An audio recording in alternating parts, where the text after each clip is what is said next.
ابو داؤد کو معاف کر دینے کے بعد میں ایک دم ہلکا پھلکا ہو گیا تھا. دل ہی دل میں نے خود کو اپنے اس جرم سے اور زیادتی سے معاف پا لیا تھا. میں نے گھر میں ماما اور پاپا کے سامنے یہ پروپوزل رکھا تو انہوں نے بھی کوئی اعتراض نہیں کیا تھا. ابو داؤد ان دونوں کا دیکھا بھالا تھا اور ان دونوں کو پسند بھی تھا. بس وہ حجاب کی اتنی جلدی شادی نہیں کرنا چاہتے تھے. میں نے انہیں یہ اطمینان دلایا کہ ابھی صرف رشتہ طے ہوگا، شادی حجاب کی تعلیم مکمل ہونے پر کی جائے گی. اس موقع پر جب گھر میں یہ خوشی کی خبر گردش کر رہی تھی، ماما نے ایک بار پھر میری شادی کا ٹاپک چھیڑ دیا، مگر میری نا ہاں میں نہیں بدلی. ابو داؤد کے گھر والے پہلی بار جب ہمارے گھر آئے تو حجاب پر اصل بات کھلی تھی، جس کے بعد اس نے احتجاجاً اپنا برا حال کر لیا تھا. ماما اس کی اس درجہ خفگی پر باقاعدہ پریشان ہو گئی تھی. اور بیٹا حجاب نے تو آسمان سر پر اٹھا لیا ہے، کھانا بھی نہیں کھا رہی. آپ فکر مت کریں ماما، میں اس سے بات کرتا ہوں. لیکن اگر وہ پھر بھی نہ مانی تو؟ ماما نے پریشانی سے کہا تو میں مسکرا کر بولا، ایسا نہیں ہوگا. کیا آپ نے اسے ابو داؤد کی پکچر دکھائی؟ میں نے کوشش تو کی تھی بیٹا، مگر اس نے نہیں دیکھی. صاف کہہ دیا کہ جب اس نے شادی نہیں کرنی تو کیوں دیکھوں. اٹس اوکے، ریلیکس، میں بات کرتا ہوں. میں اسی وقت اٹھ کھڑا ہوا تھا. ماما مجھے بتا چکی تھی کہ وہ اپنے کمرے میں بند ہے. میں اس کے روم کے باہر آ کر رکا اور اچھی خاصی درد سری کے بعد دروازہ کھلایا تھا. وہ کسی ننھی بچی کی طرح بے حد ناراض تھی، مگر اسے منانا میرے لیے کبھی بھی مشکل کام نہیں رہا تھا. وہ بچپن سے مجھ سے کافی اٹیچ تھی. ماما اور پاپا سے بھی بڑھ کر میں نے اس کے لاڈ اٹھائے تھے. بلکہ ماما تو اس کے بگاڑ کا الزام بڑے دھڑلے سے میرے سر پر رکھا کرتی تھی، حالانکہ یہ حقیقت تھی کہ وہ بگڑی ہوئی بالکل نہیں تھی. میں نے اسے ابو داؤد کے متعلق بتایا تھا اور اسے راضی کرنے کی کوشش بھی کی تھی. پتہ نہیں وہ کس حد تک میری بات پر متفق ہوئی تھی. البتہ یہ ضرور تھا کہ اس نے وہ احتجاج ختم کر دیا تھا. یوں میری وجہ سے، خالصتاً میری وجہ سے اس کی مقدر میں سیاہی اور بربادی لکھ دی گئی، جس نے اس کی زندگی کی ساری روشنی، ساری خوشیوں کو ایک دم نگل لیا تھا. جس روز ہم کھانے پر ابو داؤد کے ہاں انوائٹڈ تھے، مجھے حجاب کی خفگی اور اداسی بہت یاد کر آ رہی تھی. میں بہت پریشان تھا اور مجھے لگ رہا تھا کہ جیسے وہ ہم سب کے زور ڈالنے پر نہ چاہتے ہوئے بھی اس رشتے کے لیے مان گئی ہے. میرے دل پر ایک بوجھ سا آن گرا تھا. وہ اداس تھی جبکہ میں اسے خوش دیکھنے کا خواہش مند تھا. میری پرسوچ نظریں ٹھہر ٹھہر کر ابو داؤد پر اٹھ رہی تھی.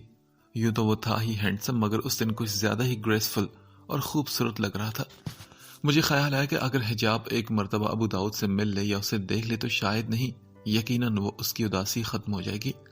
وہ بھی نارمل لڑکیوں کی طرح اپنی زندگی کے اس بےحد اہم موقع پر خوش اور مطمئن نظر آئے گی. ابو داؤد کی ظاہری شخصیت سے کسی نوجوان لڑکی کا امپریس ہونا اور شریک حیات کے طور پر اسے قبول کرنا ہرگز مشکل نہیں تھا.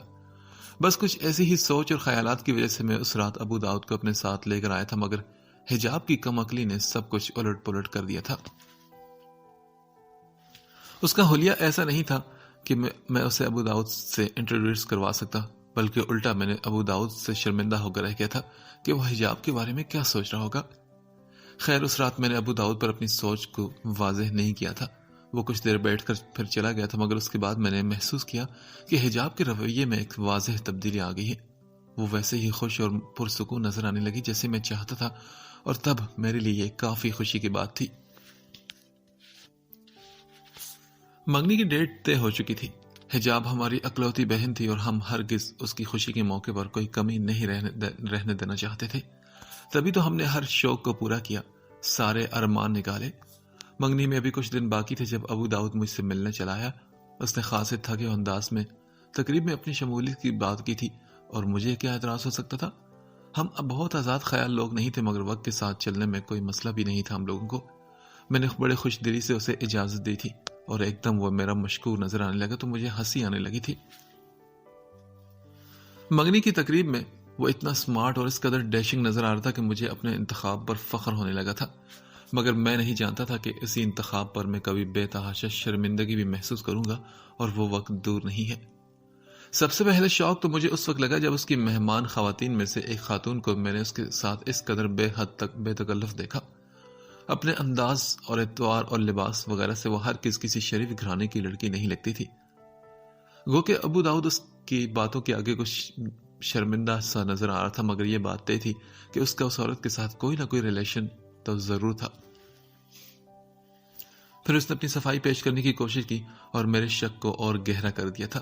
میں نے اس کے سامنے اپنے اندر کے شک کو عیاں نہیں کیا تھا۔ تقریب میں رسم کا آغاز ہو گیا۔ وہ عورت سائے کی طرح ابو داؤد کے ساتھ لگی ہوئی تھی۔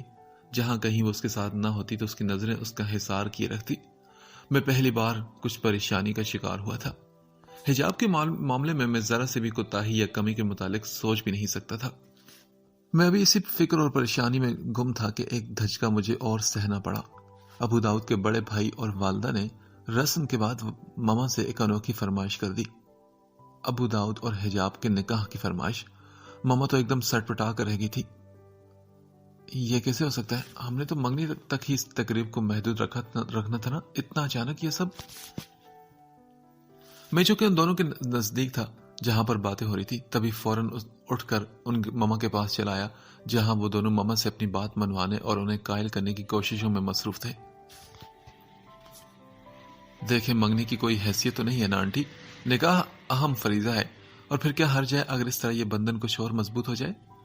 ابو داؤد کے بھائی نے میری پیشانی پر تیوری چڑھا دی تھی۔ دیکھیے محترم، ہم خود بہتر سمجھتے ہیں کہ ہمیں کیا کرنا ہے۔ ویسے بھی اگر آپ کا اس قسم کا کوئی ارادہ تھا تو آپ کو پہلے بتانا چاہیے تھا۔ عین وقت پر بات کر کے آپ کیا ثابت کرنا چاہتے ہیں؟ میرا لہجہ بےحد کڑا اور سرد تھا۔ مجھے صحیح معنوں میں بےحد غصہ آیا تھا۔ میرے انداز نے ابو داؤد کے بھائی کو گڑبڑا دیا تھا۔ خان صاحب، ایسی کوئی بات نہیں، آپ شاید ہماری بات کا برا مان گئے۔ آپ بتائیے، یہ آپ کی رائے ہے یا آپ کو کسی نے کہا ہے؟ میں نے اسی قدر تیز لہجے میں پوچھا۔ سٹیج پر حجاب کے ساتھ ابو داؤد پر بھی ایک کڑی نگاہ ڈالی تھی۔ یہ خالصتاً ابو داؤد کی خواہش ہے، اس نے ہمیں آپ لوگوں سے بات کرنے کا کہا ہے۔ اب کی مرتبہ ابو داؤد کی امی نے کہا، اور وہ مجھ سے کافی ڈری ہوئی بھی نظر آ رہی تھی۔ تو پھر آپ انہیں کہہ دیجئے کہ ہمارا ہرگز ایسا کوئی ارادہ نہیں، وہ جو کرنا چاہتا ہے کر لے۔ میرا دماغ تو صحیح معنوں میں الٹ گیا تھا۔ ماما نے میرے شدید لہجے اور الفاظ کی سنگینی پر مجھے گھور کر کسی قدر خفگی سے دیکھا، جبکہ ابو داؤد کی والدہ اور بھائی میرے تیوروں سے بالکل سٹ پٹا کر رہ گئے تھے۔ اسی دوران ابو داؤد بھی ہمارے پاس چلا آیا۔ اس کے چہرے سے لگتا تھا کہ اسے معاملے کی سنگینی کا احساس ہو گیا ہے۔ پھر اس نے جس طرح اپنے بھائی اور ماں کو سارا الزام دے کر خود بری ذمہ ہوا، میرے لیے یہ بات جتنے شوق اور افسوس کا باعث تھی، اس کے ماں اور بھائی کے پریشان چہرے دیکھ کر مجھے ابو داؤد کے جھوٹ کا صاف اندازہ ہو گیا تھا۔ وہ بعد میں مجھے وضاحتیں دیتا رہا، مگر میرا دماغ پریشان تھا۔ ابو داؤد کی اس حرکت نے مجھے چونکا کر اس کی طرف سے کافی محتاط رہنے پر مجبور کر دیا تھا۔ ابو داؤد کی طرف سے اگر میں متنفر نہیں ہوا تھا تو مشکوک ضرور ہو گیا تھا۔ نہ جانے کیوں مجھے تب ہی لگنے لگا تھا کہ جیسے میں نے جذباتیت اور جلد بازی میں ایک غلط فیصلہ کر لیا ہے، میں نے ایک غلط قدم اٹھا لیا ہے۔ میں ان دونوں بہت زیادہ پریشان رہنے لگا تھا، جیسے کوئی بھی صحیح فیصلہ نہ کر پا رہا ہوں کہ مجھے آئندہ کیا کرنا چاہیے۔ میں خدا سے صحیح فیصلے کی رہنمائی کے لیے دعا کرتا رہا۔ انہی دنوں مجھے ابو داؤد کی بیماری کا پتہ چلا۔ رشتے کا تقاضا تھا کہ مجھے پاپا کے ساتھ اس کی عیادت کو جانا پڑا۔ اس کی والدہ نے ہمارا استقبال کیا اور ہمیں داؤد کے کمرے میں ہی لے گئی۔ ابو داؤد سو رہا تھا۔ میں نے اس کی والدہ کو اسے جگانے سے منع کیا، مگر وہ اٹھ چکا تھا۔ میں اس سے کافی بدظن ہو چکا تھا۔ جب بھی میرا اس سے بات کرنے کا جی بھی نہیں چاہ رہا تھا۔ وہ پاپا کے ساتھ ہی بات چیت کر رہا تھا اور میں بیزاری سے ادھر ادھر نظریں گھماتا رہا، جب اچانک میں ایک جگہ رک گیا۔ بیڈ کے سرہانے کی جانب کارپیٹ پر لمبی گردن والی خالی بوتل جھانک رہی تھی۔ بلا شبہ وہ شراب کی بوتل تھی۔ ابو داؤد کے کمرے میں اس بوتل کی موجودگی خود گواہ تھی کہ اسے استعمال کرنے والا کون تھا۔ میرے اندر بلا کے سناٹے اتر آئے تھے۔ ایک بار پھر مجھے لگا تھا جیسے میں اپنی زندگی کی ایک بہت بڑی غلطی کر بیٹھا ہوں۔ مجھے بالکل سمجھ نہیں آئی تھی کہ اب مجھے کیا کرنا چاہیے۔ ابو داؤد کو سمجھانا یا اس قسم کی فضولیات سے باز رکھنا ایک دیوانے کا خواب تھا۔ میرا دماغ تو یہ سوچ کر معاف ہو جا رہا تھا کہ میں حجاب کو خود اپنے ہاتھوں سے اس کے حوالے کر دوں۔ یہ ناممکن تھا، ہر صورت ناممکن۔ اب مجھے آئندہ کیا کرنا تھا، کس طرح حجاب کو سے نجات دلانی تھی، میں نہیں جانتا تھا، مگر یہ تو بات تو طے تھی کہ مجھے اپنی جان پر بھی کھیل کر اگر حجاب کو اس سے آگ سے گرنے سے بچانا پڑا تو میں ضرور بچاؤں گا۔ میں نے الفت کے تقاضوں کو نبھایا اکثر، اور لوگوں نے میرا درد بڑھایا اکثر۔ میں نے گرے ہوئے لوگوں کو اٹھانا چاہا اور لوگوں نے سرے راہ گرایا اکثر۔ میں نے چاہت کو دنیا میں تماشا نہ کیا، اپنے ڈھلتے ہوئے اشکوں کو چھپایا اکثر، یوں تیرے ترک تعلق سے شکایت کیسی، چھوڑ دیتا ہے میرا ساتھ بھی سایہ اکثر۔ اس کے بعد صحیح معنوں میں میری راتوں کی نیند اڑ گئی تھی۔ پریشانی ہر پل مجھے گھیرے رکھتی۔ شاید پریشانی نے میرے دل کا رستہ دیکھ لیا تھا۔ میرے دوست کے فادر کو ہارٹ اٹیک ہوا تھا۔ میں انہی کی عیادت کو ہاسپٹل گیا تھا کہ کوریڈور سے گزرتے ہوئے ایک ادھ کھلے دروازے کے آگے سے گزرتے ہوئے میری بے دھیانی میں اٹھی نگاہ پلٹنا بھول گئی تھی۔ وہ ابو داؤد ہی تھا، بستر پر لیٹی ہی اس لڑکی کے پہلو میں بیڈ کی پٹی سے ٹکا ہوا۔ دونوں کے درمیان جیسے تکلف کا کوئی احساس ہی نہیں تھا۔ ذرا سا غور کرنے پر مجھ پر یہ بات کھلی تھی کہ یہ وہی لڑکی تھی جسے منگنی کی تقریب میں نے داؤد کے گرد پروانہ وار نثار ہوتے دیکھا تھا۔ تب اس لمحے ابو داؤد نے اس سے بیزاری اور لاتعلقی کا اظہار کیا تھا۔ جان تو میں تب ہی گیا تھا کہ اس کے جھوٹ کو، مگر اب تو جیسے اس کا جھوٹ کسی تمانچے، کسی تھپڑ کی طرح میرے منہ پر مارا جا سکتا تھا۔ میں ایک دم سنبھلا تھا اور بینچے ہونٹوں کے ساتھ کوریڈور سے ہٹ کر ہاسپٹل کے لان میں آ گیا تھا، مگر میں اس اینگل سے کھڑا ہوا تھا کہ وہ دونوں اسی ادھ کھلے دروازے سے مجھے دکھائی دے رہے ہوں۔ وہ دونوں ابھی تک ایک دوسرے کے نزدیک تھے اور میرے اندر کا بھونچال شدت اختیار کرتا جا رہا تھا۔ میں نے کوٹ کی جیب سے ہاتھ نکال کر سیل فون نکالا اور اس کا نمبر ڈائل کیا۔ اگلے چند لمحوں میں اس کی کھنکتی فریش آواز میرے کانوں میں اتر کر حشر برپا کرنے لگی تھی۔ میں نے اس سے زیادہ دیر بات نہیں کی تھی، مگر جس دھڑلے سے اس نے جھوٹ بولا وہ میرے دل میں اس کی نفرت اور بغض کو کچھ اور بڑھاوا دے گیا تھا۔ میں اس بات کے غصے کو دبا نہیں پا رہا تھا جب ایک اور ایسا شدید واقعہ ہو جس نے میری ذات کو جیسے کسی طاقتور بارود سے اڑا دیا تھا۔ پچھلے دنوں کسی ٹینشن نے مجھے مستقل سر درد میں مبتلا کر ڈالا تھا۔ عجیب بے بسی تھی کہ میں فوری اور حتمی قدم اٹھانے کی پوزیشن میں بھی نہیں تھا کہ ماما پاپا کے سامنے جواب دہ ہونا پڑتا۔ یہ اتنا آسان نہیں تھا کہ میں اپنے سلیکٹڈ بندے کو خود سے برا بنا کر پیش کرتا۔ پھر مجھے حجاب کے جذبات کی بھی پرواہ تھی۔ اسے اس راہ پر زبردستی لانے والا بھی میں ہی تھا۔ میری حوصلے، میری ہمتیں جیسے جواب دیتی جا رہی تھی۔ میں آفس بھی اسی قدر پریشانی کا شکار تھا جب پاپا نے مجھے ڈاکٹر سے چیک اپ کرانے اور گھر کا جا کر آرام کرنے کا مشورہ دیا۔ میں اتنا اپسیٹ تھا کہ انکار کرنے کے بجائے ان کی ہدایت پر عمل کیا، مگر واپسی کے سفر میں جب گاڑی سگنل پر رکی تو تب مجھے جو منظر نظر آیا اس نے میری آنکھوں میں خراشیں ڈال دی تھی۔ حجاب یونیفارم میں تھی ابو داؤد کی گاڑی میں۔ اس کی موجودگی میرے درد اور اذیت کو دو چند کر گئی تھی۔ مجھے نہیں پتا تھا کہ ابو داؤد نے یہ کام کب سے شروع کیا ہے۔ ایسی ناقابل برداشت شکست ہارن کاٹتے ہوئے میں نے فی الفور نگاہوں کا اینگل بدل لیا تھا۔ ابو داؤد کے ہمراہ حجاب کو دیکھنا اور برداشت کرنے کا مادہ کم از کم میرے اندر نہیں تھا۔ وہ میری عزت سے کھیلنے کی کوشش کر رہا تھا۔ میرا بس نہیں چلا تھا کہ میں اس تک جا کر اس کے وجود کو ٹکڑے ٹکڑے کر دیتا۔ اس وقت مجھے اپنی برداشت پر بھی حیرت ہوئی تھی۔ پھر بعد میں نے حجاب کو ڈھکے چھپے انداز میں سمجھانے کی کوشش کی تھی اور تب وہ کچھ ڈری ہوئی اور پریشان نظر آنے لگی۔ میں کچھ اور بھی الجھ گیا تھا۔ میں ابو داؤد سے جس قدر کتراتا، بچنے، جان چھڑانے کی کوشش کرتا، وہ اسی قدر مجھ پر مسلط ہوتا جا رہا تھا۔ انہی دنوں فیضان کی منگنی کا فنکشن اٹھ کھڑا ہوا تو وہ اس بہانے آن دھمکا۔ مجھے بے حد غصہ آیا تھا اسے دیکھ کر۔ جو بھی تھا، اب جب کہ اس کے انداز مجھ پر صاف ہو چکے تھے، میں اس سے کوئی تعلق نہیں رکھنا چاہتا تھا۔ تبھی میں نے ایک فیصلہ کیا اور فیضان کی منگنی سے اگلے روز ہی پاپا اور ماما کے سامنے اپنی بات رکھ دی، مگر بہت ہی محتاط انداز میں۔ ماما، اگر حجاب کی نسبت ختم کر دی جائے تو آپ کا کیا خیال ہوگا اس بارے میں؟ میری بات سن کر ماما حقیقی معنوں میں سانس لینا بھول گئی۔ آپ ہوش میں تو ہیں آن مرتضی؟ انہوں نے مجھے بے دریغ ڈانٹ کر رکھ دیا تھا۔ پاپا بھی ایک دم ٹھڑے کے اور غور سے مجھے دیکھنے لگے۔ میرے چہرے پر پریشانی تھی۔ میں سر جھکائے بیٹھا رہا۔ یقیناً آپ نے ایسی بات بلا وجہ تو نہیں کی ہوگی بیٹے، میں جانتا ہوں۔ بہتر ہوگا کہ آپ کھل کر وضاحت کریں۔ ماما کی نسبت پاپا نے بڑے فہم و فراست کا مظاہرہ کرتے ہوئے کہا اور مجھے اس پر لگا جسے میرے گلے میں آنسو کا گولا پھنس گیا ہو۔ میں نے سرخ جلتی آنکھوں کو اٹھا کر لمحے بھر کو پاپا کو دیکھا۔ I'm sorry پاپا، میں بہت شرمندہ ہوں کہ میرا یہ فیصلہ بہت غلط تھا۔ ابو داؤد ہرگز اس قابل نہیں کہ ہم اس کے حوالے عمر بھر کے لیے حجاب کو کر دیں۔ آپ جانتے ہیں نا کہ حجاب مجھے کتنی پیاری ہے۔ شدت ضبط سے میری آواز بیجی ہوئی تھی۔ ماما نے باقاعدہ گھور کر مجھے دیکھا تھا۔ اب کیا آپ کو الہام ہو گیا اون کہ وہ اس قابل نہیں؟ رشتہ طے کرتے وقت تو اس میں دنیا جہاں کی خوبیاں تھی۔ ماما کو ہمیشہ جلدی مجھ پر غصہ آ جایا کرتا تھا. وہ بی پی کی پیشنٹ تھی اور مجھے ان کی کسی بات پر غصہ نہیں آیا. حاجرہ آپ اس کی بات تو پہلے سن لیں پلیز. پاپا نے نرمی سے انہیں ٹوکا اور پھر سوالی نگاہوں سے مجھے دیکھا. یہی تو میں کہنا چاہ رہا ہوں ماما کہ اس پرکھ میں مجھ سے غلطی ہوگی. اپنے طور پر تو میں نے بہترین ساتھی منتخب کیا تھا حجاب کے لیے، مگر اور بیٹے ہوا کیا ہے بتاؤ تو صحیح. پاپا نے پھر مجھے ٹوکا تو میں سینے کی گہرائیوں سے کرب آمیز سانس کھینچ کر بولا، وہ اچھا آدمی نہیں ہے پاپا، وہ ڈرنک کرتا ہے اور بھی کافی برائیاں ہیں اس میں. میری بات سن کر ماما کے اعصاب کو جھٹکا لگا اور وہ ڈر کر مجھے دیکھنے لگی. تو تمہیں پہلے نہیں پتا تھا اون؟ اب ہم لوگوں کو کیا جواب دیں گے؟ ہاں، ایک دم وہ پھر غصے سے بولی تھی. حاجرہ غلطی انسانوں سے ہی تو ہوا کرتی ہے نا. خیر اون بیٹے، آپ کو ہو سکتا ہے کہ کوئی غلط فہمی ہوئی ہو. اس طرح کے معاملات میں جلدی نقصان کا باعث ہوا کرتی ہے. ہم کون سا بھی شادی کریں، آپ اچھی طرح سے اپنی تسلی کرا لیں پھر فیصلہ کریں گے.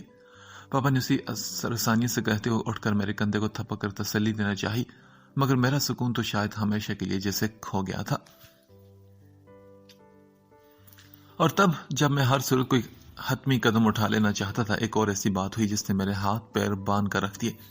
ابو داؤد کا ایکسیڈنٹ ہوا تھا اور وہ بھی بہت شدید قسم کا. اس حادثے کی وجہ کیا تھی مجھے نہیں پتا، مگر یہ ضرور ہوا تھا کہ میں فوری کوئی فیصلہ کرنے کی پوزیشن میں نہ رہا. تبھی ان لمحوں میں جب کہ میں حجاب پر اس کی اٹھنے والی نظر بھی گوارا نہیں کر سکتا تھا، مجھے حجاب کو اس سے ملنے کی اجازت دینا پڑی تھی. تو وجہ دوران بے ہوشی اس کا بار بار حجاب کو پکارنا تھا.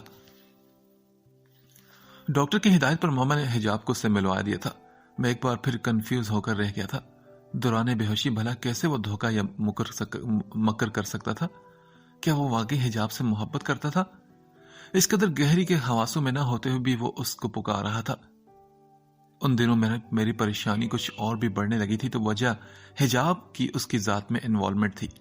وہ جب تک ہاسپٹل میں ایڈمٹ تھا میں نے حجاب کا چہرہ پریشان ہی دیکھا تھا. ابو داؤد ڈسچارج ہو چکا تھا. میں ہرگز اتنا بڑا دل نہیں رکھتا تھا کہ اس کی عیادت کو اس کے گھر جاتا، مگر میں سمجھتا ہوں کہ اس سے کوئی فرق نہیں پڑتا تھا. اس نے جو شکست مجھے دینی تھی وہ دے چکا تھا.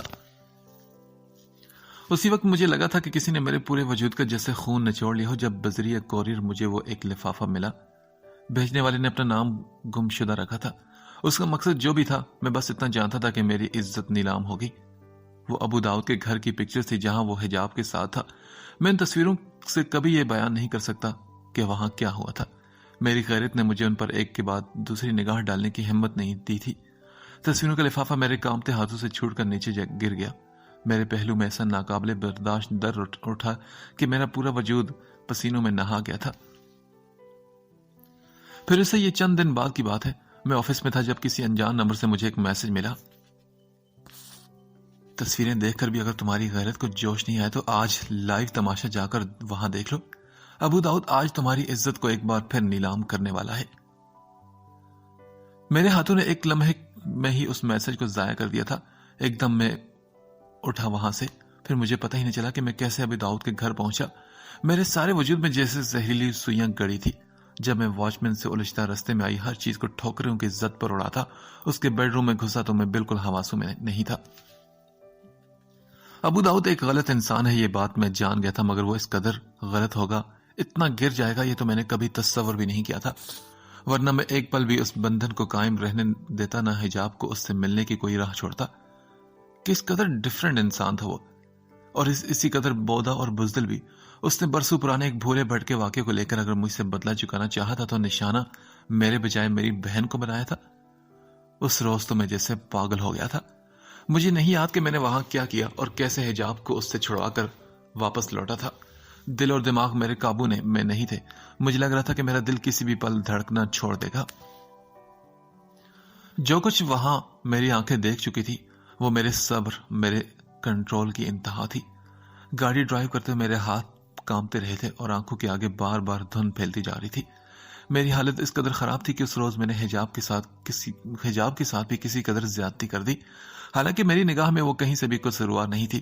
وہ تو بس معصوم تھی. اسے تو ٹریپ کیا گیا تھا. وہ بہت چھوٹی تھی. ابھی اس کی اتنی سمجھ بوجھ تھی نہیں کہ وہ اچھے برے کو پہچان سکے. اتنی سی عمر میں کہاں پہچان ہوتی ہے برے لوگوں کی.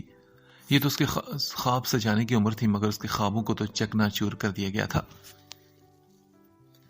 حجاب بہت سینسیٹیو تھی اور مجھے اس کا دکھ اس رات ساری رات رلاتا رہا تھا. پھر اگلے بہت سارے دن میں اسی پریشانی میں کمرے سے نکل نہ سکا. حجاب پر جو پابندیاں میں نے عائد کی تھی وہ تحفظات تھے جو میں سمجھتا تھا کہ بے حد ضروری تھے. ابو داؤد کی اصلیت کھل کر سامنے آ جانے کے بعد میں کوئی رسک لینے کو ہرگز تیار نہیں تھا، کیونکہ عزت بہت ہی نازک ہوتی ہے. ہلکی سی ٹھیس سے بھی وہ تباہ و برباد ہو جاتی ہے، اور میں ہر صورت اپنی عزت کی حفاظت کرنا چاہتا تھا. تبھی میرا دوسرا فیصلہ جتنی بھی جلدی کا تھا مگر وقت اور حالات کی اہم ضرور تھا. فراز میرا دوست تھا اور وہ ابو داؤد کی طرح کوئی اتنا ہینڈسم نہ تھا، نہ ہی دولت مند، مگر اس کی شرافت کی گارنٹی دی جا سکتی تھی. میں نے خود اس سے حجاب کی شادی کی بات کی اور میری بات پر وہ حیران ہونے لگا تھا. وہ حجاب کی عمر کے بارے میں جانتا تھا، وہ ہماری حیثیت سے بھی آگاہ تھا. اس کے باوجود اس نے مجھ سے صرف ایک بات کہی تھی، مجھے نہیں پتا کہ تم نے یہ کیا سوچ کر میرا انتخاب کیا ہے. بہرحال میں اتنا کہوں گا کہ میں خود کو اس قابل نہیں پاتا. تم اپنے فیصلے پر ایک بار پھر غور کر لینا. پھر بھی اگر تمہارا فیصلہ یہی ہو تو میں اسے اپنے سب سے بڑی خوش قسمتی سمجھوں گا. اور مجھے بھلا دوبارہ کیا سوچنے کی ضرورت تھی؟ فیصلہ تو ہو چکا تھا. پاپا نے بھی میرا فیصلہ قبول کیا مگر ماما مجھے خوش نظر نہیں آتی. فیضان بھی پریشان اور عیسیٰ اور موسیٰ تو گمسم تھے. ہر قسم کا اختیار گویا میرے ہاتھ میں تھا جسے میں بڑی احسن طریقے سے نبھانا چاہتا تھا، مگر انسان تو بس سوچنے پر قادر ہے. میں نے جتنی بھی تدبیریں کی، جتنے بھی بچاؤ کی کوشش کی، وہ ابو داؤد جیسے سرکش انسان کی گناہ آلود سوچوں اور عمل کے سامنے ریت کی دیوار ثابت ہوئی تھی. کیونکہ نکاح کے عین موقع پر وہ کسی عذاب کی طرح نازل ہوا اور سب کچھ تباہ کر کے رکھ گیا. میں اپنی سوچ، ارادے اور وعدے کے مطابق مر جانا یا مار دینا چاہتا تھا، مگر میرے ہوش و حواس اس وقت میرا ساتھ چھوڑ گئے تھے جب نہیں چھوڑنے چاہیے تھے. وہ دن بہت ہی تکلیف دہ ثابت ہوئے تھے. حجاب کو کڈنیپ کر لیا گیا تھا اور مجھے شدید زخمی. میرے گھر والوں کو وقتی طور پر حجاب بھول گئی اور صرف میں یاد رہ گیا، میں جو شاید زندگی اور موت کی کشمکش میں مبتلا ہو گیا تھا. جسمانی سے کہیں بڑھ کر میں ذہنی طور پر پریشانی کا شکار تھا. ہوش میں آ جانے کے بعد میں پاگلوں کی طرح زخمی ٹانگ اور جسم کی پرواہ کیے بغیر اٹھ کر دوڑنے کی کوشش کرتا رہا تھا. میں ہر صورت اپنی ہنی کو اس شیطان سے چھڑانا کر لانا چاہتا تھا، مگر میرا زخمی وجود اور میرے راستے کی بڑی دیواریں بن گئے تھے. بے بسی، لاچاری اور اذیت کا ایسا بڑا سمندر تھا جس میں میں ڈوب کر ابھرتا جا رہا تھا. میں بار بار چیختا اور روتا رہا. ہاں، اس روز اپنی شکست اور بے بسی کے سامنے لاچاری سے پڑا میں بار بار رویا تھا. وہ رات بہت ہی درد بھری، بہت ہی لمبی تھی. میری سانسیں اس دن میری زندگی کی ڈور کو جوڑنے کا باعث نہیں تھی، بلکہ وہ آریاں بن رہی تھی جو ہر لمحہ میری رگے جاں کو کاٹ رہی تھی. بہت ہی تکلیف تھی مجھے، بہت زیادہ. ساری میڈیسن مجھ پر بے اثر جا رہی تھی.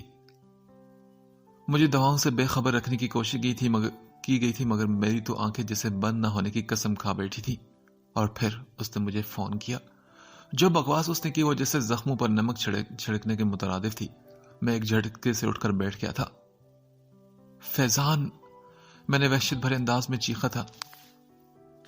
جی بھیا بولیں. وہ میرے پاس ہی تھا. بے ساختہ اس نے مجھے تھام لیا مگر وہ مجھ سے نگاہیں چار نہیں کر رہا تھا. ہاں، ہم اب شاید کبھی ایک دوسرے سے آنکھ نہیں ملا سکتے تھے. لمبے دھڑنگے مضبوط بھائیوں کی موجودگی میں بہن کی عزت خطرے میں جا پڑی تھی اور ہم کچھ کر نہیں سکے تھے. خوف اور رسوائی کی بات صرف یہی نہیں تھی، فراز کی فیملی کے سامنے بھی ہم کس درجہ ذلیل ہوئے تھے. اب ایک دنیا کے سامنے ہم رسوا ہونے والے تھے. پولیس سے رابطہ کیا تم نے؟ نہیں بھیا، پاپا نے منع کیا ہے. کیوں منع کیا ہے پاپا نے؟ ہاں، وہ ذلیل آدمی ہماری. ایسا کرو فیضان، تم ابھی پولیس کو کال کرو. تمہارے دوست کا بھائی ہے نا پولیس ڈپارٹمنٹ میں، اسے کال کرو، اسے ساری بات بتاؤ. مجھے ہر صورت حجاب واپس چاہیے. بھائی، ایک رات گزر چکی ہے اور کیا؟ ہاں کیا؟ اور ایک رات گزر گئی تو کیا ہم اسے مرنے یا زندہ دفن ہونے کے لیے چھوڑ دیں؟ اور بیٹا بھول جاؤ اب اسے، اس بات پر صبر کر لو. پاپا نے آگے بڑھ کر میرے کندھے پر ہاتھ رکھا اور میں نے وحشت بھرے انداز میں ان کا ہاتھ جھٹک دیا. کیسے بھول جاؤں پاپا؟ ہاں کیسے صبر کر لوں؟ کیسے؟ نہیں پاپا، وہ اسے جینے نہیں دے گا، وہ اسے لمحہ لمحہ مارے گا. میں جانتا ہوں میں اسے بہت اچھی طرح سے جان گیا ہوں پاپا. ایک بار پھر میرا ضبط چھلک گیا تھا. ایک بار پھر میں رو پڑا تھا. ماما پاپا کو دنیا کا خوف تھا مگر مجھے صرف حجاب کی پرواہ تھی. میں اسے اس بلا سے ہر صورت بچانا چاہتا تھا. پھر سب کچھ بھلائے میں اسی کوشش میں لگ گیا. انسپیکٹر شیراز سے میں نے کوئی بات نہیں چھپائی تھی اور اسے حجاب کو چھڑوانے کا کہا تھا.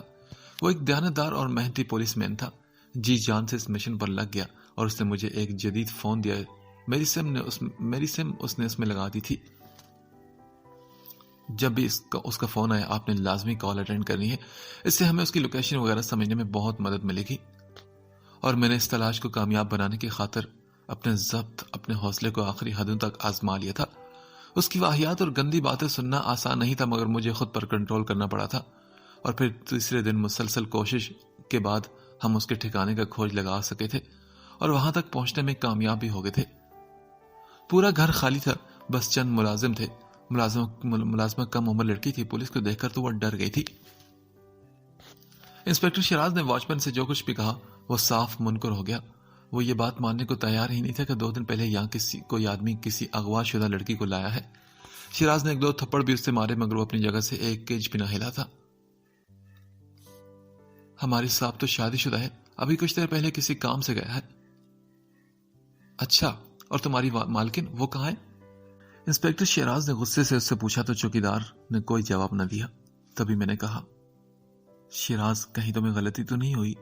میرا مطلب ہے کہ ہرگز نہیں. اور وہ سیل فون ابھی بھی اسی گھر کے کسی کمرے میں موجود ہے. اینی ویز ابھی سچ سامنے آ جائے گا. میرے کانسٹیبل اندر گئے ہیں تلاشی لینے کے لیے. اس نے یقین سے کہہ کر ایک طرح سے میری تسلی کرائی تھی. اس سے پہلے کہ اندر سے تلاشی لے کر کانسٹیبل باہر آتے حجاب کہیں سے نکل کر اچانک ہمارے سامنے آ گئی. وہ اسی لباس میں تھی جو وہ گھر پر پہنے ہوئی تھی. بھیا. اس کے ہونٹ کانپے تھے اور وہ پھر بھاگ کر مجھ سے آ کر لپٹ گئی تھی. میں نے بے ساختگی میں اپنی باہوں کا مضبوط حصار اس کے گرد باندھ کر اس کی پیشانی کو محبت اور نرمی سے چوما تھا. شیراز اسی وقت حجاب کو بیان لینا چاہ رہا تھا مگر میں نے مداخلت کی تھی. وہ کچھ پریشان نظر آیا مگر پھر کچھ سوچ کر اس نے یہ بات مان لی تھی. شیراز واپس گاڑی میں آیا تھا تو اس نے مجھے جو خبر سنائی اس نے مجھے ہونٹ بیچنے پر مجبور کر دیا تھا. شاید وہ ملازمہ سے حجاب اور ابو داؤد کے نکاح کی تصدیق کر گیا تھا مگر میں اس نکاح کی حقیقت کو نہیں مانتا تھا. یہ محض ایک فراڈ تھا. یہ بات شیراز کو بتانے والی نہیں تھی مگر غم اور غصے میں میرے منہ سے نکل گئی. انسپیکٹر شیراز سے اس کے بعد اکثر میری میٹنگ ہونے لگی تھی. میں اس کے اس بھرپور تعاون پر اس کا مشکور تھا مگر وہ بار بار مجھ سے ایک ہی بات کہتا تھا کہ اگر واقعی نکاح ہو چکا ہے اور وہ اصلی ہے تو پھر اپنی سسٹر کو اس سے زیادہ دیر تک نہیں بچا سکتے. میں بھی قانون کے دائرے میں رہ کر کوئی فیصلہ کر چکا تھا. مجھے ہرگز یقین نہیں تھا کہ ابو داؤد نے حجاب سے نکاح کیا ہے. وہ جتنا کمینہ انسان تھا ایسا کر ہی نہیں سکتا تھا. بہرحال اگر ایسا ہوتا بھی تب بھی میں حجاب کو اس جیسے کمینے انسان کو کبھی نہ دیتا. وہ اس کا قابل تھا ہی نہیں. حجاب کو اس کی پہنچ سے نکال کر میں کسی قدر مطمئن ہو گیا تھا مگر شاید ماما خوش نہیں تھی. میں نے ان دنوں انہیں اتنا پریشان اور بے کل دیکھا کہ حد نہیں.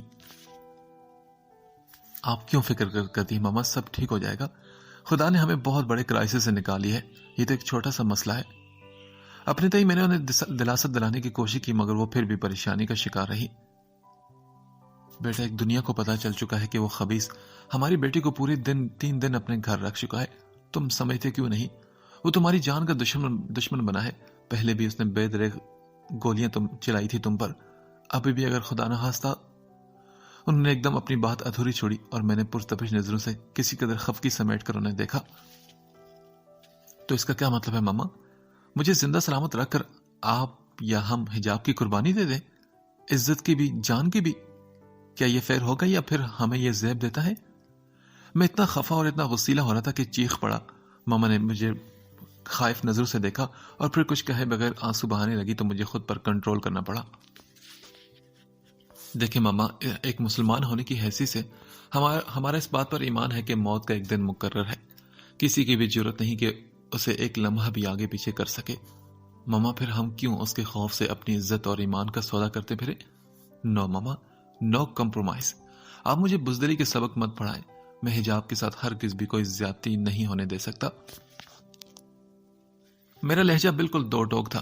ماما نے بے بس نظر سے مجھے دیکھا اور پھر ہاں میں سر ہلا دیا. وہاں سے پرسکون ہو کر میں وہاں اٹھ گیا تھا. حجاب کے حوالے سے میں بہت پریشان تھا. ابو داؤد سے کسی بھی قسم کی برائی کی توقع مجھے تھی. تبھی تو میں نے خصوصی طور پر حجاب سے بات کی تھی. اس نے اس موقع پر جو بات مجھ سے کہی وہ میرا ضبط چھلکانے کا باعث بنی تھی. میری امید کے عین مطابق وہ اس جھوٹے نکاح کو صحیح سمجھے بیٹھی تھی۔ میرے منہ سے حقیقت سن کر اسے شوق تو لگا، مگر یہ ضروری تھا۔ کبھی کبھار سچائی جتنی بھی بری ہو، جتنی بھی کڑوی ہو، مگر ضرور ہوتی ہے۔ پھر اسی دن وہ میرا خوف اور خدشہ میرے سامنے آ گیا۔ ابو داؤد نے اپنی چال چل دی تھی۔ شوق مجھے اس وقت لگا جب اس کے بھیجے پولیس آفیسر نے ثبوت کے طور پر اصل نکاح نامے کی کاپی مجھے دکھائی۔ مجھے لگا تھا کہ میں ایک دم ہار گیا ہوں۔ مجھے شکست دینے اور حجاب کو پھر سے ظلم و ستم کا نشانہ بنانے کے لیے اس نے اپنا بڑا مضبوط اور پکا کام کیا تھا۔ میری پوزیشن ایسی ہی نہیں رہی تھی کہ میں حجاب کے دفاع میں کے لیے کوئی قدم اٹھا سکتا، اور پھر وہ اس مغرور شخص کے پاس چلی گئی۔ میرے دن رات ایک مرتبہ پھر کانٹوں پر بسر ہونے لگے۔ بنا دیکھے بنا جانے بھی مجھے اندازہ تھا کہ حجاب کی زندگی کیسے ہو سکتی تھی۔ وہ ایسی پریشانی کی گھڑیاں تھی کہ میں جس نے کبھی زندگی میں اسموکنگ نہیں کی تھی، ان دنوں ہر پل آگ سے کھیلنے لگا۔ میری توجہ جیسے ہر طرف سے ہٹ کر صرف حجاب پر ہو گئی تھی۔ میں ہارٹ پیشنٹ بن کر رہ گیا تھا۔ ماما پاپا ہی نہیں، تینوں بھائی بھی میری وجہ سے بہت پریشان تھے، مگر میں ان کی پریشانی دور کرنے کی پوزیشن میں ہی نہیں تھا۔ یہ محبت جو ہوتی ہے نا، یہ ہمیشہ آزمائش بن کر آتی ہے، ایک کڑی آزمائش، اور میں بھی اسی آزمائش سے گزر رہا تھا۔ اس سے پہلے بھی گزرا تھا جب صبرینا نے مجھے دھوکہ دیا تھا اور بے وفائی کا کاری زخم لگا گئی تھی، مگر تب میں نے خود کو سنبھال لیا تھا۔ وہ میرا اپنا دکھ تھا تو میں برداشت کر گیا تھا، پر یہ میری بہن کا دکھ تھا جو مجھ سے برداشت نہیں ہو رہا تھا۔ یہ میری زندگی کا روگ بن گیا تھا اور آہستہ آہستہ میری جان لے رہا تھا۔ اداس موسم میں زرد پتے، منتظر ہیں بہار تیرے، نہ جانے کتنی راتوں سے پیاسے یہ دشت تمہیں بلا رہے ہیں۔ کبھی تو لوٹو، کبھی تو پلٹو کہ اس زندگی میں ویرانیاں ہیں۔ بنا تمہارے یہ موسم کی ادائیں دیکھو، کبھی ہنسائیں کبھی رلائیں۔ تم ہی کو اب کیا کریں ہم، یاد رکھیں یا بھول جائیں۔ بے کیف دن، لمبی راتیں اور اداس زندگی، بس اب یہی انداز تھے جینے کے۔ پتہ نہیں کتنی صدیاں بیت گئی تھی۔ پھر ایک روز مجھے ایک انجان نمبر سے کال آتی ہے۔ وہ کوئی خاتون تھی جنہوں نے اپنا تعارف مجھے ابو داؤد کی بھابی کے طور پر کرایا، تو میرے ہونٹ ایک دم آپس میں بند ہو گئے تھے۔ پھر جو کچھ ان کی زبانی مجھے پتہ چلا وہ سب جیسے میں جانتا تھا۔ پریشانی کی اصل وجہ تو یہی تھی، انہوں نے مجھ سے ابو داؤد کے رویے کی معذرت کی اور ہر ممکن طریقے سے حجاب کو وہاں سے نکالنے کی ریکویسٹ کے ساتھ اپنے بھرپور تعاون کا بھی یقین دلایا۔ میں اسی پل آفس سے گھر جانے کو اٹھ گیا تھا۔ میرے چہرے پر یقیناً کوئی غیر معمولی تاثر تھا کہ ماما مجھے دیکھ کر چونک گئی تھی۔ خیریت تو ہے نا بیٹا؟ انہوں نے بے اختیار مجھے تھام لیا تھا اور میں بے آسرا ٹہنی کی طرح ان کے وجود سے لگ گیا تھا۔ ماما، حجاب بالکل ٹھیک نہیں، اگر ہم اسے قید خانے سے نکال کر نہیں لائے تو وہ مر جائے گی۔ اس کی موت کی ذمہ دار صرف میں ہوں گا۔ ماما، اگر اسے کچھ ہوا تو اس سے پہلے میں مر جاؤں گا، میں شوٹ کر لوں گا خود کو۔ میں اپنے ہوش و حواس قائم نہیں رکھ سکا تھا۔ غم، غصے، پریشانی، فکر اور گھبراہٹ نے مل جل کر مجھے ادموا کر دیا تھا۔ ماما میری حالت پر گھبرا گئی اور مجھے سنبھالنے کی کوشش کرنے لگی۔ تمہیں کس نے بتایا بیٹا؟ ہاں، اور تم کہاں جانا چاہ رہے ہو؟ مجھے جلدی میں تیار ہوتے دیکھ کر وہ پریشان ہو کر پوچھنے لگی۔ میں آپ کو سب کچھ واپس آ کر بتاؤں گا ماما، ابھی بس سمجھ لیں کہ میرے پاس ٹائم نہیں۔ ایک ایک لمحہ بہت قیمتی ہے۔ حجاب میرے انتظار میں ہے ماما۔ میں ان کی باتوں کو اگنور کرتا جلدی میں وہاں سے نکل آیا تھا۔ کراچی سے لاہور تک کا سفر اسی پریشانی میں طے کیا تھا۔ میں وہاں پہنچا، جو ایڈریس مجھے دیا گیا تھا، تو ابو داؤد کی بھابی نے میرا استقبال کیا۔ وہ کچھ جلدی اور گھبراہٹ کا شکار نظر آئی تھی۔ انہوں نے مجھے بتا دیا تھا کہ یہ کام وہ رازداری سے کر رہی ہیں۔ میں ان کی ہمدردی پر ان کا شکر ادا کر کے رہ گیا تھا۔ حجاب کو دیکھ کر مجھے دھکا سا لگا تھا۔ وہ اتنی ویک اور اتنی زرد ہو رہی تھی کہ مجھے پہلی نظر میں مجھے پہچان ہی نہ سکا۔ میرے ڈر درست ثابت ہوئے تھے۔ ابو داؤد میری سوچ سے کہیں بڑھ کر کمینگی پر اتر آیا تھا۔ حجاب میرے ساتھ واپس نہیں آنا چاہتی تھی، مگر یہ بات اس کی ماننے والی نہیں تھی۔ تبھی مجھ سے سمجھا بجھا کر اپنے ساتھ لے آیا تھا۔ حجاب کی یہ حالت دیکھ کر سب کو ایک دھچکا سا لگا تھا اور میرا اپنا دماغ بھی معاف ہوا جا رہا تھا۔ اس بات کی کوئی گارنٹی نہیں تھی کہ اب میں اسے ہمیشہ کے لیے محفوظ رکھنے میں کامیاب ہو جاؤں گا۔ ابو داؤد یقیناً پوری تیاری اور عیاری کے ساتھ میدان میں اترا تھا، تبھی تو ہر معاملے میں مجھے شکست سے دوچار ہونا پڑ رہا تھا۔ مگر میں شکست کے ڈر سے حجاب کی سیفٹی کی تدبیر سے باز نہیں رہ سکتا تھا۔ یہی وجہ تھا کہ میں اپنی کوششوں میں مصروف ہو گیا۔ ماما اور ثانی جیسی سمجھدار خواتین کے انڈر اور محبت کی وجہ سے حجاب کی کمزوری ختم ہوتی چلی گئی تھی۔ یہ اللہ کا بہت خاص کرم تھا کہ اس نے حجاب کو سنبھلنے کی ہمت عطا فرمائی تھی۔ حالات کے صحیح حد تک قابو میں آگے تھے، حجاب بھی بظاہر سنبھلی ہوئی لگنے لگی تھی۔ میں اس کے چہرے پر مسکراہٹ دیتا تو مجھے زندگی کا پھیکا پن ختم ہوتا محسوس ہوتا تھا۔ حجاب کی طرف سے ماما کی فکر ختم ہوئی تو انہیں ایک بار پھر میری شادی کا شوق چڑھ گیا۔ اس مرتبہ ان کی ضد میں اتنی شدت تھی کہ میں بوکھلا کر رہ گیا۔ اس مرتبہ انہوں نے اپنی بات منوانے کی غرض سے ثانیہ اور حجاب کو بھی میرے پیچھے لگا دیا تھا، مگر یہ ایسا معاملہ تھا کہ میں کسی کی بھی بات ماننے اور سننے کی کوشش نہیں کرتا تھا۔ ماما کا دھیان بٹانے کے لیے میں نے اپنے بجائے عیسیٰ کی شادی کا مشورہ دے دیا انہیں۔ مقصد انہیں بہلانا تھا اور جس میں کامیاب بھی رہا۔ ماما نے جی جان سے لڑکی تلاش کی، پتہ نہیں ان کے دل میں کیا سمائی ہوئی تھی کہ وہ اس معاملے میں ہر جگہ مجھے ساتھ ساتھ رکھ رہی تھی۔ جس روز وہ لڑکی دیکھنے گئی اس روز بھی مجھے زبردستی ساتھ لے کر گئی تھی۔ حالانکہ اس روز میری میٹنگ تھی اور میں نے جان چھڑانے کی کوشش بھی کی تھی، مگر وہ میری بات نہیں مانی۔ عیسیٰ اپنی اسٹڈیز کے لیے باہر چلا گیا تھا۔ موسیٰ اور فیضان کو ان معاملوں میں اتنا نہیں ڈالا کرتی تھی۔ میں نے یہی سمجھا تھا، تبھی ان کی یہ بات مان لی۔ ماما کو لڑکی کے گھر پر چھوڑ کر میں آفس جانے کے لیے اسی لمحے واپس پلٹ گیا تھا۔ ڈرائنگ روم سے نکل کر کوریڈور کا موڑ رہا تھا جب کوئی اپنے دھیان میں چلتا ہوا زور سے مجھے سے آ کر ٹکرایا۔ میں کچھ بوکھلا کر اس کی طرف مڑا تو یہ بوکھلاہٹ شدید شرمندگی میں بدل گئی۔ وہ جو کوئی بھی تھی اپنے نرم و نازک سراپے کے ساتھ میری جیسی خجالت اور خفت سے مجھے دیکھ رہی تھی۔ میں بے ساختہ نظر چرا گیا۔ I'm sorry۔ مجھے کچھ تو کہنا تھا۔ اپنی بات مکمل کر کے میں رکا نہیں تھا۔ اپنا ڈھلک جانے والا چشمہ ناک پر سیٹ کرتے ہوئے میں کترا کر نکل آیا تھا۔ یہ بات کوئی اتنی خاص بھی نہیں تھی کہ میں اسے یاد رکھتا، مگر جب وہاں سے ماما لڑکی کی پسندیدگی اور تعریفوں کے ساتھ لوٹی تو وہ بہت خوش تھی۔ اس کی تصویریں بھی ان کے ساتھ تھی۔ انہوں نے مجھے زبردستی پکچرز دکھانا چاہی اور ایک طرح کا شکوہ بھی کیا تھا۔ میں تصویر پر ایک نگاہ ڈالتے ہی حیران رہ گیا، کیونکہ یہ وہی لڑکی تھی جو کوریڈور میں ہوا کے گھوڑے پر سوار مجھ سے ٹکرا گئی تھی۔ وہ لڑکی واقعی بہت انوسینٹ اور پیاری تھی، عیسیٰ کے ساتھ بہت سوٹ کرتی تھی۔ ماما کی خوشی نے مجھے بھی مطمئن کر دیا تھا، مگر شاید یہ سکون مجھے راس نہیں آ سکا تھا۔ تبھی تو سارا معاملہ ایک دم چوپٹ ہو گیا اور جس انداز میں سب کچھ درم بھرم ہوا اس نے مجھے چکرا کر رکھ دیا تھا۔ عیسیٰ کے انکار اور اس کے بعد گھمبیر ہو جانے والی صورتحال نے مجھے اس حد تک فورس کیا کہ میرے پاس اس کے سوا کوئی چارہ ہی نہ رہ گیا کہ میں ڈوبتی عزت کے ساتھ اس ناؤ کو بچانے کی اپنی سی کوشش کروں۔ میں جس کی وجہ سے ایک بار نہیں 2 مرتبہ اس گھر اور اس گھر کے لوگ شدید پریشانی کا شکار ہو چکے تھے۔ اب اس صورتحال میں میرا یہ حق تھا، بلکہ یہ میرا فرض تھا کہ میں اس موقع پر قربانی دیتا اپنی، اور میں نے یہ قربانی دے دی تھی۔ اس کے باوجود کہ میں ذہنی اور دلی طور پر اس کام کے لیے بالکل تیار نہیں تھا۔ پتہ نہیں یہ قربانی کیسی تھی جس پر میرا دل بالکل تیار نہیں تھا۔ شاید نہیں، یقیناً یہ مجبوری کا بندھن تھا جو مجھے باندھنے پر مجبور کر دیا گیا تھا۔ سب سے زیادہ ناراض میں عیسیٰ سے تھا۔ اسی کی وجہ سے مجھے یہ سب کرنا پڑا۔ بات صرف میری ناپسندیدگی کی تو نہیں تھی نا، اس لڑکی کو بھی تو زبردستی میرے ساتھ باندھ دیا گیا تھا۔ یہ سراسر مجبوری اور جبر کا بندھن تھا، اور ایسے بندھن کہاں پائیدار ہوتے ہیں۔ پھر روشانے کو میں دیکھ اور مل چکا تھا۔ وہ بہت ہی کم عمر تھی اور مجھ سے کم از کم 12-13 سال چھوٹی ہوگی۔ انڈرسٹینڈنگ ہونا تو دور کی بات، وہ تو شاید مجھے ایکسپٹ بھی نہ کرتی، مگر نہیں، ایکسپٹ تو وہ کر چکی تھی۔ پھر وہی مجبوری۔ انسان اپنے رشتے ناتوں میں کس بے بسی سے جڑا ہوا ہے۔ شادی کی ہر تقریب میں بے حد سنجیدہ اور کچھ گمسم نظر آیا تھا۔ عیسیٰ بارات کے ساتھ نہیں آیا تھا۔ وجہ ظاہراً تو حجاب کے پاس رکنے کی تھی، مگر پتہ نہیں کیوں میرا ذہن کچھ مس کر رہا تھا، کچھ ایسا جو مجھ سے چھپایا گیا تھا، اور یہی چیز مجھے پریشان کر رہی تھی۔ تقریب میں رسموں کے دوران بھی میرے ذہن میں یہی جوالا مکھی پکتا رہا۔ کبھی میں حجاب کی وجہ سے اپسٹ ہونے لگتا۔ ابو داؤد جیسے شخص سے کسی بھی کمینگی اور گھٹیا پن کی توقع رکھی جا سکتی تھی۔ وہ بہت ہی برا سوچتا تھا۔ جب تک ہم لوگ واپس نہیں آگے میں پریشان ہی رہا تھا۔ اسی دوران میں نے 2 سے 3 مرتبہ فون پر حجاب کی خیریت بھی معلوم کی تھی۔ بھائی آج آپ کی شادی ہے یار، انجوائے کریں نا پلیز۔ تیسری مرتبہ کال کرنے پر میں نے عیسیٰ کی شوخ چلبلاتی آواز سنی تھی۔ میں نے سرخ چہرے کے ساتھ ہونٹ بھینچتے ہوئے فون بند کر دیا۔ گھر پہنچتے ہی میں عیسیٰ کی طرف لپکا تھا۔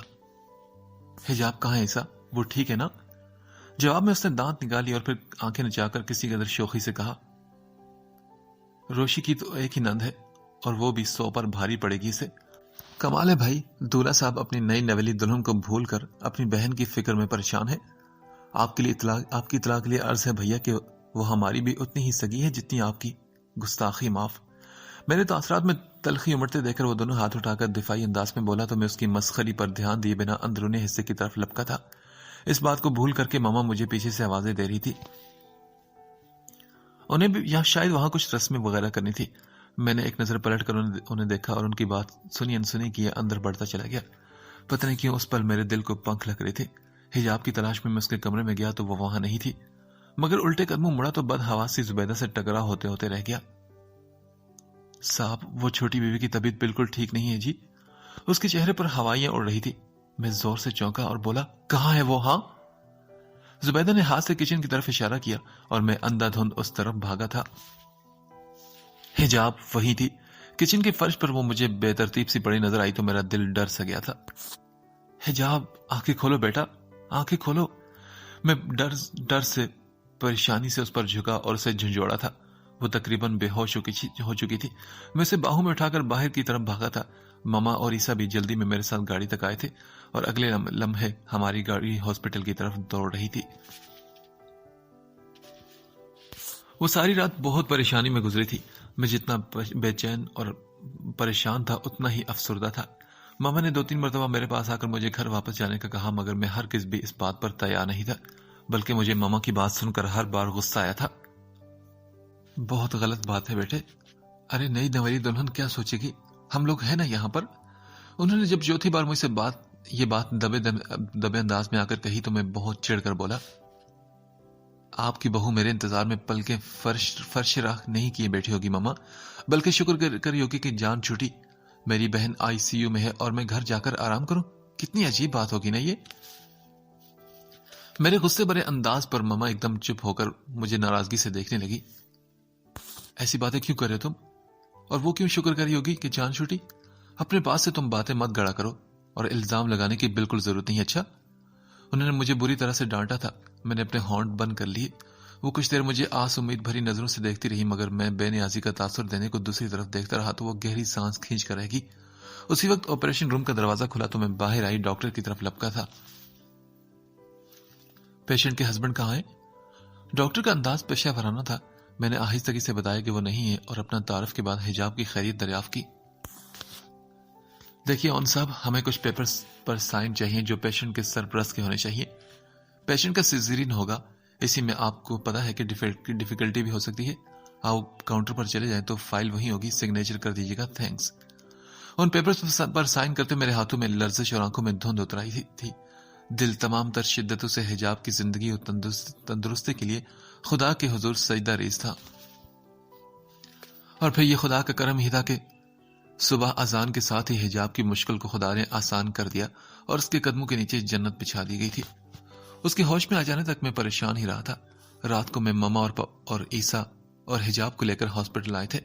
صبح حجاب کے بچے کی خوشخبری سن کر پاپا، عیسیٰ، فیضان، ثانیہ اور موسیٰ بھی باری باری حجاب اور بچے کو دیکھنے آئے، مگر اس وقت مجھے شدید غصے کا احساس ہوا جب میں نے روشانی کو بھی وہاں دیکھا تھا. مہندی لگے ہاتھوں پیروں کی وجہ سے وہ بہت سارے لوگوں کی نظر میں آ رہی تھی. ماما کے ساتھ پاپا بھی مجھے واپس گھر بھیجنے اور آرام کا مشورہ بار بار دینے لگے. میں نہیں جانا چاہتا تھا، مگر ان لوگوں کے سامنے میری کوئی نہ چلی. جس وقت میں گھر جانے کو اٹھا، پاپا نے روشانے اور ثانیہ کو بھی ساتھ لے جانے کا کہہ دیا. میں گہری سانس بھرتا کوٹ کی جیب میں گاڑی کی چابی کی موجودگی کا اطمینان کرتا کمرے سے نکل آیا تھا. وہ دونوں مدھم آواز میں باتیں کرتی میرے پیچھے آ رہی تھی. جب ہم لوگ پورٹیکو میں پہنچے اس پل فیضان ہارٹ لائن کا ڈبہ اٹھائے بائک سٹینڈ کرتا ہماری طرف آیا تھا. روشی تم چلی جاؤ گھر، میں فیضان کے ساتھ آ جاؤں گی. ثانیہ کو اس وقت پتہ نہیں کیا سوچا کہ ایک دم اس نے فیصلہ بدل لیا تھا. اس کے لہجے کی مانی خیزی پر میں نے کچھ چونک کر اسے دیکھا. اس کے چہرے پر شرارتی سی مسکراہٹ تھی اور وہ روشانی کی طرف جھک کر سرگوشی میں کچھ کہہ رہی تھی. روشانی بری طرح شرمائی تھی اور اس نے پلکیں اٹھا کر لمحے بھر کو مجھے دیکھا تھا. مجھے اپنی طرف دیکھنا پا کر وہ ایک دم گڑبڑا. بھیا سنبھالیں اپنی دلہن کو، اور ہاں اسے ٹائم پر پارلر بھیج دیجیے گا، آج ولیمہ ہے آپ کا. ثانیہ نے ہنستے ہوئے روشانی کو میری طرف دھکیلا اور خود فیضان کے پیچھے چلی گئی. روشانی کے چہرے پر ایک گلال سا بکھر گیا تھا، مگر میں ابھی تک سنجیدہ تھا. کوٹ کی جیب میں ہاتھ ڈال کر میں نے گاڑی کی چابی نکالی اور فرنٹ دروازہ ان لاک کرنے کے بعد خود ڈرائیونگ سیٹ پر آ گیا. سارا رستہ ہمارے درمیان خاموشی رہی تھی. اس کی چوڑی کی جل ترنگ بار بار گاڑی کے ماحول کو ڈسٹرب کرتی تو میں بھی چونک سے جاتا. گھر پہنچ کر میں نے اس کے انتظار کیے بنا لمبے لمبے قدم بھرتا اپنے روم میں چلایا تھا. کوٹ اور واچ اتارنے کے بعد میں نے دروازہ کھلنے کی آواز سنی. ساتھ ہی چوڑیوں کی کھنک آنے والی کی خبر دے گئی تھی مجھے. میں نے پلٹ کر نہیں دیکھا اور سکون سے اپنا کام کیا. ٹائی اتار کر بستر پر پھینکتے ہوئے شرٹ کے بٹن کھولتے ہوئے وارڈروب کی طرف بڑھا تو اس سے پہلے سے وہاں مصروف پا کر وہیں تھم سا گیا. پتہ نہیں وہ کس کام میں لگ گئی تھی. میں آپ کے لیے کرتا شلوار رکھوں یا ٹراؤزر شرٹ؟ ذرا سے رخ پھیر کر اس نے مجھ سے پوچھا تو میں جیسے چونک کر اسے دیکھنے لگا. نہیں آپ ہٹ جائیں، میں خود دیکھ لوں گا، میں نے سکون سے کہا اور آگے بڑھ کر اس کی بات سنے بغیر اپنے لیے کرتا شلوار نکال کر واش روم میں گھس گیا تھا. بات لے کر تولیے سے سر خوش کرتا میں باہر آیا تو وہ کمرے میں نہیں تھی. میں نے دھیان دیے بغیر ڈریسنگ ٹیبل تک آ کر برش سے بال بنائے. میرے جوتے ریک میں اور کوٹ ہینگ ہو چکا تھا. ٹائی بھی اپنی جگہ پر نہیں تھی. یہ یقیناً روشانی نے کیا تھا. وہ بہت ہی سلیقہ مند لگتی تھی. میں بستر تک آنے سے قبل انٹرکام تک گیا تھا. اس سے پہلے کہ میں ریسیور اٹھا کر زبیدہ کو چائے کا کہتا وہ ایک بار پھر دروازہ کھول کر اندر چلی آئی تھی. میری نگاہ اس تک اٹھی تھی. پیازی فراک پر بے حد حسین کام تھا. کھلے ریشمی بالوں کے درمیان اجلا دودھیا سر چہرہ. دوپٹہ ایک سائڈ پر تھا. چوڑی دار پجامے میں وہ قدیم مغلیہ دور کی کوئی حسین کردار، کوئی شہزادی لگ رہی تھی. میری نظروں کو محسوس کر کے وہ اچھی خاصی کنفیوز ہوئی تو میں فل فور اپنی نگاہوں کا اینگل بدل کر بیڈ کی دوسری طرف بڑھ گیا تھا. اس نے ٹرے ٹیبل پر رکھی اور پھر چھوٹا ٹیبل اٹھا کر بیڈ کے سامنے رکھ کر ٹرے میرے سامنے کر دی تھی. آپ نے ویسے ہی تکلیف کی. میں چائے کے علاوہ کسی چیز کی طلب محسوس نہیں کر رہا تھا. میں نے اس سے کہا اور ہاتھ بڑھا کر چینی مکس کر کے چائے کا مگ اٹھا لیا تھا. چائے پیتے ہوئے میری نظریں نہ چاہتے ہوئے بھی اس کے بے حد سفید ہاتھوں پر جا ٹھہری. سلائس اٹھا کر اس نے مکھن لگایا اور پھر سلائس کو پلیٹ میں رکھنے کے بعد میری طرف بڑھا دیا. خالی پیٹ کے لیے چائے اچھی نہیں ہوتی، آپ ساتھ یہ بھی لے لیں. اس کے انداز کی خاصیت نے مجھے کافی حیران کر کے رکھ دیا تھا. کیا وہ اتنی جلدی حالات سے سمجھوتا کر چکی تھی؟ وہ بھی اس صورت کہ عیسیٰ بھی اسی گھر میں اس کے آس پاس تھا. کچھ کہے بغیر میں نے پلیٹ تھام لی اور سلائس کو فولڈ کر کے ہاتھ میں لیتے ہوئے ایک بائٹ لیا تھا. کیا آپ نے ناشتہ نہیں کرنا؟ اسے یوں ہی ہاتھ پر ہاتھ دھرے بیٹھا دیکھ کر میں نے پوچھا تو وہ جیسے چونکی اور پھر بولی میں تو کر چکی ہوں. ایکچولی مجھے ارلی مارننگ بریک فاسٹ میں جوس اور دودھ لینے کی عادت ہے. مجھے کالج جانا ہوتا تھا نا، اس لیے. اس نے مسکرا کر بتایا تو میں نے بس سر ہلا دیا. سلائس اور چائے ختم کر کے میں واش روم جا کے ہاتھ دھونے کلی کرنے کے بعد واپس آیا تو وہ برتن سمیٹ کر ٹرے میں رکھ رہی تھی. آپ رہنے دیں، میں زبیدہ سے کہہ دیتا ہوں وہ برتن لے جائے گی. اسے ٹرے سمیت باہر جاتے دیکھ کر میں نے ٹوکا. وہ ایک دن کی دلہن تھی اور مجھے اس کا یوں کام کرنا اچھا نہیں لگ رہا تھا. ارے نہیں، اتنا سا تو کام ہے، میں بس ابھی آ جاتی ہوں. وہ ایک بار پھر مسکرائی تھی اور میری نگاہ اس کے سیدھے گال پر پڑتے ہوئے ڈمپل میں جیسے الجھ کر واپس پلٹ گئی تھی. میں گہری سانس بھر کر بستر پر لیٹ گیا اور میں اتنا تھکا ہوا تھا کہ کب میری آنکھ لگی مجھے پتہ ہی نہ چل سکا. میں جب سو کر اٹھا تو میری نگاہ کروٹ بدلتے ہوئے روشانے پر جا پڑی تھی. بیڈ گراؤنڈ سے ٹیک لگائے بالوں میں انگلیاں پھیلاتے ہوئے وہ بہت مگن انداز میں مجھے دیکھ رہی تھی. کچھ اس قدر گم ہو کر کہ شاید میرے جاگنے کی بھی خبر سے نہ ہوئی. میں ایک دم سے ساکن سا ہو گیا جبکہ وہ پہلے چونکی اور پھر اتنی شرمندہ ہوئی کہ بے ساختہ چہرے کا رخ موڑ لیا. میں کچھ حیران، کچھ الجھا سا اٹھ کر بیٹھ گیا تھا. آپ گئی نہیں کیا؟ الجھے بال ہاتھوں سے سمیٹ کر ماتھے سے ہٹاتے ہوئے میں نے اس سے پوچھا تو وہ بولی مجھے کہاں جانا تھا؟ شاید پارلر جانا تھا آپ نے؟ ہاں وہ جانا تو ہے. میں ثانی بھابھی تیار ہو رہی ہیں، ان کے ساتھ جاؤں گی. تو پھر کون ڈراپ کرا آپ لوگوں کو؟ فیضی بھائی جائیں گے میرے ساتھ. وہ ایک دم اٹھ کھڑی اور دوپٹہ اتار کر چادر اوڑھنے لگی. میں سلیپر پہن کر باہر آ گیا تھا. موسا گنگناتے ہوئے اسی طرف آ رہا تھا. پاپا آ گئے ہاسپٹل سے؟ جی بھیا وہ آ چکے ہیں. اب تو ولیمہ کے انتظام دیکھتے پھر رہے ہیں. اوکے میں ہاسپٹل جا رہا ہوں موسا، پاپا پوچھے تو بتا دینا. میں نے سنجیدگی سے کہا تو تبھی ماما نے مجھے پکار لیا. میں کچھ حیرانی سے پلٹا. ماما آپ بھی گھر آ گئی تو حجاب کے پاس کون ہے؟ حجاب تو ٹھیک ہے بیٹا، اسی نے مجھے خود گھر بھیجا ہے. یہاں فنکشن ہے، ظاہر ہے ہم لوگوں کو گھر پر موجود ہونا چاہیے. میں آپ سے بھی یہی کہہ رہی ہوں کہ ابھی آپ مت جانا، آپ کے پاپا بلا رہے تھے آپ کو. مگر ماما حجاب کے پاس کون ہے؟ اسے وہاں اکیلا کیوں چھوڑ دیا آپ لوگوں نے؟ میں نے ایک دم غصے میں آ کر کہا.